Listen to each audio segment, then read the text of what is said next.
CM Siddaramaiah ಪತ್ನಿ ಪಾರ್ವತಮ್ಮನವರಿಗೆ 50-50 ಅನುಪಾತದಲ್ಲಿ ನಿವೇಶನ ಕೊಟ್ಟಿರುವುದು ತಪ್ಪಲ್ಲ. ಆದರೆ ಅಧಿಕಾರಿಗಳು ಸಮಾನಾಂತರ ಬಡಾವಣೆಯಲ್ಲಿ ನಿವೇಶನ ನೀಡಬೇಕಿತ್ತು ಅಂತ ಮಾಜಿ ಸಚಿವ ಜಿ.ಟಿ. ದೇವೇಗೌಡ ಹೇಳಿದ್ದಾರೆ. ಅವ್ರು ಹೇಳೋದಕ್ಕೊಂದು ಕಾರಣ ಇದೆ. ಜಿ.ಟಿ. ದೇವೇಗೌಡದು ತುಂಬ ಇಂಥದ್ದೇ ಇದೆ. ಅವ್ರಿಗೊಂದು 23 ಸೈಟ್ ಇದೆ ಅಂತೇಳಿ ಕೇಳಿ ಬರ್ತಾ ಇದೆ, ಗೊತ್ತಿಲ್ಲ ನನಗೆ, ಮಾತುಗಳು ಕೇಳಿ ಬರ್ತಾ ಇದೆ. ಡಿನೋಟಿಫೈ ಮಾಡಲು ಪ್ರಭಾವ, ಜಮೀನಿನ ಅಕ್ರಮ ನೋಂದಣಿ ವಿಚಾರ ನಿಜವೇ ಆಗಿದ್ದಲ್ಲಿ ಸಿದ್ದರಾಮಯ್ಯ ರಾಜೀನಾಮೆ ಕೊಡಬೇಕು ಅಂತೇಳಿ ಹೇಳಿದ್ದಾರೆ. ಯಾರು? ಜಿ.ಟಿ. ದೇವೇಗೌಡರು. ಮುಡಾದಲ್ಲಿ ನಿವೇಶನಗಳ ಅಕ್ರಮ ಹಂಚಿಕೆ ಪ್ರಕರಣವನ್ನು ಸಿಬಿಐಗೆ ವಹಿಸಬೇಕು ಅಂತ ಜಿ.ಟಿ. ದೇವೇಗೌಡರು ಒತ್ತಾಯಿಸಿದ್ದಾರೆ. ಏನು ಹೇಳಿದ್ದಾರೆ ಜಿ.ಟಿ. ದೇವೇಗೌಡರು? ಕೇಳಿಸ್ಕೊಳ್ಳಿ. ಮಂಜೇಗೌಡನೇ ಮಾಡಿರಲಿ, ನಾನೇ ಮಾಡಿರಲಿ, ಎಲ್ರಿಗೂ ಒಂದೇ ನ್ಯಾಯ ತಾನೇ. ಮುಖ್ಯಮಂತ್ರಿಯವರೇ ಮಾಡಿರಲಿ, ಎಲ್ರಿಗೂ ಒಂದೇ ನ್ಯಾಯ.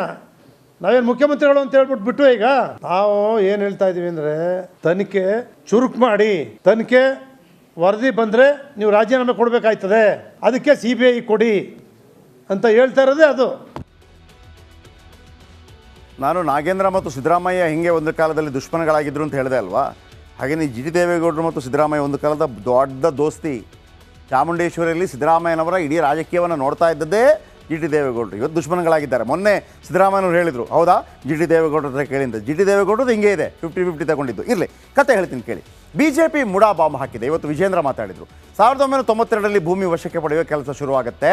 2004 ಜಮೀನು ಖರೀದಿ ಮಾಡ್ತಾರೆ ಪಾರ್ವತಮ್ಮನವರ ಅಣ್ಣ, ಅಂದರೆ ಸಿದ್ದರಾಮಯ್ಯನವರ ಪತ್ನಿ ಪಾರ್ವತಮ್ಮ ಅವರ ಅಣ್ಣ ಮಲ್ಲಿಕಾರ್ಜುನಯ್ಯ. ಮುಡಾ ಸ್ವಾಧೀನದ ಜಾಗ ಖರೀದಿ ಮಾಡ್ತಾರೆ. ಹಾಗಿದ್ರೆ ಮಲ್ಲಿಕಾರ್ಜುನಯ್ಯ ಅವರು 2009-2010ರಲ್ಲಿ ಗಿಫ್ಟ್ ಡೀಡ್ ವೇಳೆ ಮುಡಾ ಹೆಸರಲ್ಲಿತ್ತು.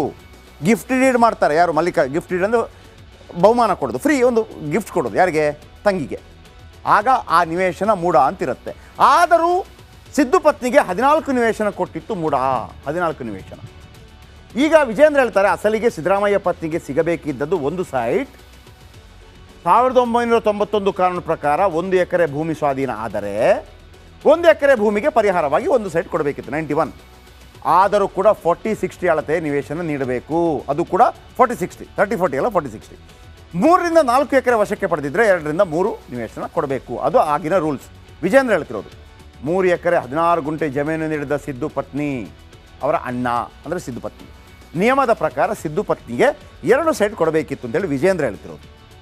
ಆದರೆ ಪಾರ್ವತಿಯವರಿಗೆ 14 ಸೈಟ್ ಕೊಟ್ಟಿದೆ ಮೂಡ ಅಂತೇಳಿ ಆರೋಪ ಮಾಡ್ತಾರೆ. ಹಾಗಿದ್ರೆ ನಿಮ್ಗೆ ಅನಿಸ್ಬೋದು ಸಿದ್ದರಾಮಯ್ಯ ತಪ್ಪು ಮಾಡಿದ್ರಾ? ಹೇಳ್ತೀನಿ ಕೇಳಿ. ಪತ್ನಿ ಹೆಸರಲ್ಲಿ ಎಷ್ಟು ಚಿನ್ನ ಇದೆ, ಪತ್ನಿ ಹೆಸರಲ್ಲಿ ಅಕೌಂಟಲ್ಲಿ ಎಷ್ಟು ದುಡ್ಡಿದೆ, ನೀವು MLA ಎಲೆಕ್ಷನ್ಗೆ ನಿಂತರೆ ಅದನ್ನು ಹೇಳಬೇಕು ಅಫಿಡವಿಟ್ನಲ್ಲಿ. ಸಿದ್ದರಾಮಯ್ಯ ಕೂಡ ಹೇಳಿದ್ದಾರೆ. ಹಿಂಗೆ ಹೇಳಿದ್ದಾರೆ, ಕೇಳಿಸ್ಕೊಳ್ಳಿ. 2023 ಚುನಾವಣೆಯಲ್ಲಿ ಆಸ್ತಿ ಘೋಷಣೆ ಮಾಡ್ತಾರೆ ಸಿದ್ದರಾಮಯ್ಯ. 2018ಕ್ಕಿಂತ 30.4 ಕೋಟಿ ಹೆಚ್ಚಾಗಿತ್ತು ಸಿದ್ದರಾಮಯ್ಯನವರ ಆಸ್ತಿ. ಅದ್ರ ಬಗ್ಗೆ ನೀವು ಲೆಕ್ಕ ಹಾಕೊಳ್ಳಿ. ಬರೋಬ್ಬರಿ 51 ಕೋಟಿ ಆಸ್ತಿ ಘೋಷಣೆ ಮಾಡ್ತಾರೆ ಸಿದ್ದರಾಮಯ್ಯ. ಅಲ್ಲಿ ಸಿದ್ದರಾಮಯ್ಯನವರ ಬಗ್ಗೆ ಈಗಲೂ ಹೇಳ್ತೀನಿ, ಅವರ ಬಗ್ಗೆ ಇಲ್ಲಿ ತನಕ ಯಾವುದೇ ರೀತಿ ಒಂದು ಆರೋಪಗಳು ಬಂದದ್ದಿಲ್ಲ. ಇದು ಒಂದು ಬರ್ತಿದೆ, ಹಾಗಂತ ಆರೋಪ ಅಷ್ಟೇ. ತಮ್ಮ ಪತ್ನಿ ಪಾರ್ವತಿಯೇ ಶ್ರೀಮಂತೆ ಅಂತ ಸಿದ್ದರಾಮಯ್ಯ ಹೇಳಿದರು. ನನಗಿಂತ ನನ್ನ ಪತ್ನಿ ಜಾಸ್ತಿ ಅಪ್ಪ ಅಂತ ಹೇಳಿದರು. ಸಿದ್ದು ಅವರ ಚರಾಸ್ತಿ 9.43 ಕೋಟಿ, 9.43 ಲಕ್ಷ. ಪತ್ನಿ ಚರಾಸ್ತಿ 20 ಕೋಟಿ 85 ಲಕ್ಷ. ಪತ್ನಿ ಶ್ರೀಮಂತೆ. ಆದರೆ ಮುಡಾ ಕೊಟ್ಟ ಸೈಟ್ ಬಗ್ಗೆ ಉಲ್ಲೇಖ ಇರಲಿಲ್ವಂತೆ. ಅದು 13ರಲ್ಲಿ ಇರಲಿಲ್ವೋ 18ರಲ್ಲಿರೋ ಒಂದಿದೆ. ಕೆಲವರು ಹೇಳ್ತಾರೆ 13ರಲ್ಲಿ ಇರಲಿಲ್ಲ, 18ರಲ್ಲಿತ್ತು ಮತ್ತು 23ರಲ್ಲಿತ್ತು. ಮುಡಾದಿಂದ 14 ಸೈಟ್ ಪಡೆದುಕೊಂಡಿದ್ದ ಸಿದ್ದು ಪತ್ನಿ ಗೊತ್ತಿದೆ ನಮಗೆ. ಉದ್ದೇಶಪೂರ್ವಕವಾಗಿ ಪತ್ನಿ ಆಸ್ತಿ ವಿವರ ಮರೆಮಾಚಿದ್ದಾರೆ ಅಂತೇಳಿ ವಿಜೇಂದ್ರ ಆರೋಪ ಮಾಡ್ತಾರೆ. 3 ಎಕರೆ 16 ಗುಂಟೆ ಭೂಮಿಯ ವಿವರ ಬಹಿರಂಗಪಡಿಸಿಲ್ಲ ಅಂತ ಹೇಳ್ತಾರೆ. ಸಿದ್ದರಾಮಯ್ಯ ವಿರುದ್ಧ ದೂರು ನೀಡಿದ್ದಾರೆ ಇದೀಗ TJ ಅಬ್ರಹಾಂ ವಕೀಲರು. CM ಸಿದ್ದರಾಮಯ್ಯಗೆ ಪತ್ನಿ ಆಸ್ತಿಯ ಉರುಳಾಗುವ ಸಾಧ್ಯತೆ ಇದೆಯಂತೆ ಅವರು ಹೇಳೋ ಪ್ರಕಾರ. ಆದರೆ ಒಂದು ಮಾಹಿತಿ ಪ್ರಕಾರ, ಅಲ್ಲಿ ನಿಯಮದ ಪ್ರಕಾರ ತಪ್ಪು ಅಂತ ಏನಾದರೂ ಅನಿಸಿದರೆ, ಇಲ್ಲಿ ಪ್ರಕಾರ ನಾನು ಕೆಲವರ ಹತ್ರ ಕೇಳಿದಾಗ ತಪ್ಪು ಅಂತ ಯಾವುದು ಅನಿಸಿದರೆ, ಕಡಿಮೆ ಬೆಲೆಯ ಜಾಗವನ್ನು ಕೊಟ್ಟು ಕಾಸ್ಟ್ಲಿ ನಿವೇಶನವನ್ನು ನೀವು ಪಡ್ಕೊಂಡಿದ್ದು ನೈತಿಕವಾಗಿ ತಪ್ಪಾಗತ್ತೆ. ಹಾಗಂತ ರೂಲ್ಸ್ ಏನಿಲ್ಲ, ನೈತಿಕವಾಗಿ ಮಾತ್ರ. ಮುಡಾದಲ್ಲಿ ಅವಕಾಶ ಇದೆ, ಅವರೇ ಮಾಡ್ಕೊಂಡಿರೋದು. ಜಿ.ಟಿ. ದೇವೇಗೌಡರದ್ದು ಹಂಗೆ ಇದೆ, ಇನ್ನು ಕೆಲವು ನಾಯಕರದ್ದು ಹಂಗೆ ಇದೆ, ಎಲ್ಲ ಬರುತ್ತೆ. ಓಕೆ.